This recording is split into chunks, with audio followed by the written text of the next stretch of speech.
Bonjour à toutes et à tous, bienvenue sur Grand Lille TV pour cette nouvelle édition du journal de la rédaction. Ensemble en images en 8 minutes, voici le tour de l'actualité du jour en ce mardi et 12 juin. D'abord vos prévisions météo, vous le savez, vous en avez l'habitude, avec pour commencer encore pas mal de perturbations nuageuses, mais pas de pluie de prévues pour aujourd'hui. On espère même le retour du soleil par de timides éclaircies cet après-midi, un ciel encore un peu plus dégagé tout de même en soirée. Les températures quand même en baisse, 21 degrés de prévu aujourd'hui à Lille. Tout cela bien sûr on en reparle après ce journal. À la une d'abord l'image de la mobilisation des agriculteurs français et régionaux contre l'autorisation donnée à Total d'importer de l'huile de palme pour fabriquer du biocarburant. Depuis dimanche soir, des dizaines de tracteurs sont positionnés à l'entrée des dépôts pétroliers de Fort-Mardic et de Saint-Paul-sur-Mer près de Dunkerque.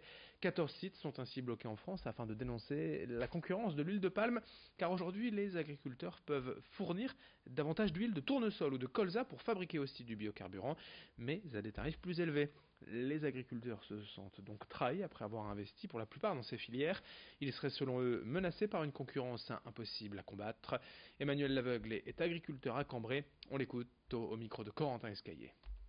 Ce blocage sur Dunkerque, Saint-Paul-sur-Mer, c'est pour toute la région des Hauts-de-France. Donc ce matin, c'était les gars du Nord, les gars de Dunkerque qui étaient présents et qui ont bloqué. Et nous avons déjà 2 bus qui ont été reliés par les gars de l'Aisne. Demain, ça sera les gars de l'Oise, du Nord. Voilà, donc tout le monde est présent et tout le monde fait une rotation. Ça peut durer tant que nous ne serons pas entendus. C'est une concurrence qui est totalement déloyale et injuste. Au moment où les états généraux de l'alimentation qui viennent de se terminer pendant plus d'1 an, nous avons, on va dire, discuté et proposé des plans de filière comme le voulait Macron. Nous nous retrouvons maintenant avec plus d'agriculture qui soit saine, durable, en respectant d'autres normes supérieures à la France, par la France, supérieure à l'Europe, supérieure au monde, et de l'autre côté, on importe des produits à bas coût qui ne respectent pas nos cahiers des charges de normes françaises. Pour ce qui est des stocks de carburant en France, pas de panique, il y a 7 raffineries et surtout plus de 200 dépôts pétroliers dans le pays. L'État dispose en outre de stocks stratégiques pour 3 mois, on est donc très loin d'une hypothétique pénurie. Dans l'actualité également, le 29e jour de grève à la SNCF. Aujourd'hui, les perturbations sont réelles sur le réseau des Hauts-de-France. 3 TER sur 10, 3 TGV sur 4 en circulation ce mardi. La mobilisation ne faiblit pas, en tout cas les perturbations se maintiennent dans la région. Toutes les infos sur ter.sncf.com et sur les applis SNCF. Dans la région, de nouveau au pic de pollution ces jours-ci, la qualité de l'air est jugée mauvaise par Atmo Nord-Pas-de-Calais. Le taux de particules fines a déjà été atteint par l'OMS. Selon l'OMS, dans certains territoires, notamment la métropole lilloise, à Roubaix même précisément, selon les écologistes, ce taux a été dépassé à plusieurs reprises déjà depuis le début de l'année. Et ce ne sont pas les mesures prises en réponse par les autorités qui peuvent nous rassurer. Selon les écologistes contre la pollution, il faut bien plus que des restrictions de vitesse. Des changements en profondeur sont nécessaires pour améliorer l'air que nous respirons. Jérémy Crépel, secrétaire régional d'Europe Écologie Les Verts, était hier sur ce plateau. L'invité de Grand Lille TV, on l'écoute. Les solutions, elles sont multiples, bien sûr.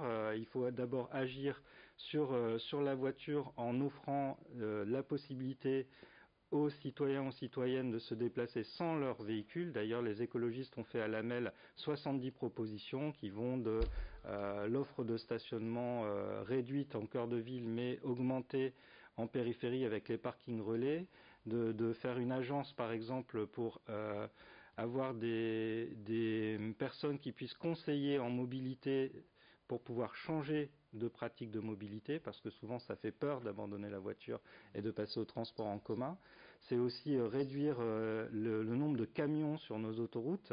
Donc ça veut dire investir dans le ferroutage pour que les camions soient sur des trains au lieu d'être sur les autoroutes. Ça libérerait aussi de la place aux voitures. Et investir massivement dans le covoiturage. On enchaîne avec toute autre chose dans ce journal. Depuis peu, des étudiants lillois installent un peu partout des potagers communs dans les quartiers. 7 étudiants de la faculté d'ingénierie et de management de la santé veulent ainsi développer le lien social dans les quartiers et sensibiliser au développement durable. Au total, 22 bacs disposés dans des lieux publics, donc à Armentières, Villeneuve-d'Ascq, Neuville-en-Ferrain, Erquinghem, Lomme et Dont, mais aussi dans des lieux privés, des écoles, des ESAT ou des EHPAD. Dans ces potagers, on trouve des fruits et légumes de saison et une fois installés, Les riverains se chargent de tout ce qui est entretien et récolte. Actuellement, on trouve des choux, de la salade, des tomates, des fraisiers, des framboisiers ou encore des plantes aromatiques. Explication au micro d'Alexis Tessier. L'objectif dans un premier temps, c'est que la population cultive elle-même ses produits, consomme des produits locaux.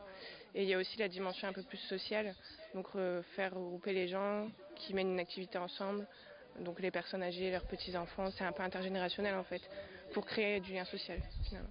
Il y a un groupe de voisins qui s'en occupent en autonomie. Et ils sont là, ils sont présents, ils sont contents, ils sont satisfaits et ils vont venir désherber, planter, arroser et s'en occuper pour qu'à long terme ça fasse quelque chose de durable. Pour terminer ce journal, l'initiative solidaire d'un artiste lillois en collaboration avec la fondation et les maisons de parents Ronald McDonald. Des bracelets pour aider les familles d'enfants malades. C'est le but de l'opération Partage du cœur. Jusqu'à demain, vous pouvez acheter ces bracelets à 1 € dans les restaurants McDonald's et l'intégralité des recettes sera reversée à cette fondation, les maisons des parents qui accueillent les familles d'enfants hospitalisés. L'argent récolté permettra d'organiser des animations dans les hôpitaux pour les parents et les enfants, de rénover les lieux d'accueil ou encore acheter du mobilier. Nous avons rencontré Squack, l'artiste lillois à l'origine de ces bracelets. On l'écoute au micro de Nicolas Lebrun.